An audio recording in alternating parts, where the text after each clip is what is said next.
الله تبارك وتعالى في محكم كتابه الكريم: أعوذ بالله من الشيطان الرجيم، بسم الله الرحمن الرحيم. ولا تأكلوا أموالكم بينكم بالباطل وتدلوا بها إلى الحكام لتأكلوا فريقا من أموال الناس بالإثم وأنتم تعلمون. Sadakallahul azim. Muhterem Müslüman kardeşler, sevgili Peygamberimiz Hz. Muhammed Mustafa sallallahu aleyhi ve sellem bir gün sahabeleriyle bir yerde oturarken onlara böyle soruştu: müflisin kim olduğunu bilirsiniz mi? Sahabe-i kiram efendilerimiz ise malını mülkünü yitirmiş, ticaretini batırmış kimse diye cevap verdiler. Bunun üzerine sevgili Peygamberimiz sallallahu aleyhi ve sellem bu hadis-i şerifi buyurdu: bir insan kıyamet günü kıldığı namaz, tuttuğu oruç ve verdiği zekatla gelir.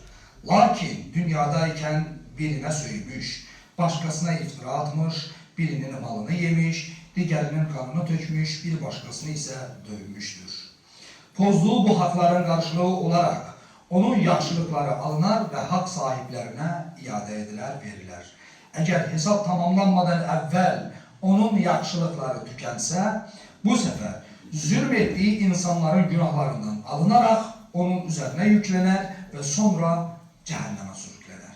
Məhz əsl müflis bu kəsdir buyurdu. Muhterem Müslümanlar, İslam əxlaqının en əsas prinsiplerinden birisi qul haqqıdır elbette ki. Alimler qul haqqına riayeti Allah'ın yarattıklarına şəfqət göstermek kimi izah etmiştiler. Çünkü Rabbimiz insanı əşrəf məhlukat kılmış. Onun malına, canına ve ləyaqətinə, namusuna toxunulmazlık vermiştir. Bu sebepten Kur'an-ı Kerim'de aranızda mallarınızı haksız yere, haksız yolla yemeyin buyurarken tekçe maddi haksızlıklar değil, her cür zulüm qadağan edilir. Zulmün Kur'an-ı Kerim'deki karşılıklarından birisi ise kul hakkına girmektir. Değerli kardeşlerim, kul hakkı yalnız birinin malını korumak veya gasp etmekten ibaret değildir.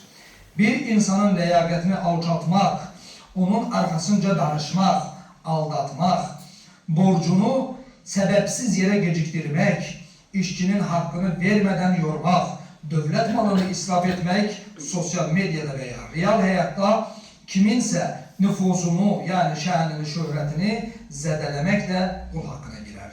Nece ki Peygamber Efendimiz sallallahu aleyhi ve sellem buyurmuştur: Müslüman o kəsdir ki Müslümanlar onun elinden, dilinden zarar görmezler. Yani kul hakkının ehate dairesi evden ticarete, iş yerinden sosyal medyaya kadar insanların birbiriyle münasebetlerinde olduğu her yerdir. Değerli kardeşler, bugün cemiyetimizin yaşadığı en derin böhranlardan biri etibarsızlık böhranıdır.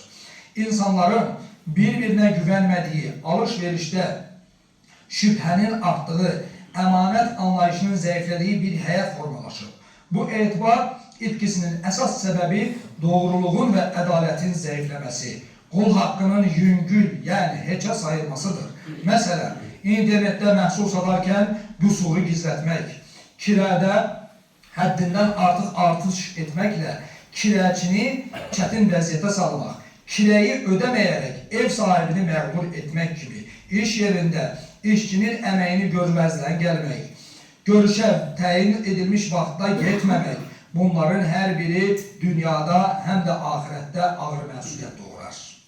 Değerli kardeşler, Kur'an-ı Kerim'de ölçüde tam ölçün, düzgün terezi ile çekin buyurarak adaletin yalnız məhkəmədə değil, alışverişte, sözde, davranışta, iş əxlaqında, ailede ve ictimai münasibətlerde de esas olduğunu hatırladır.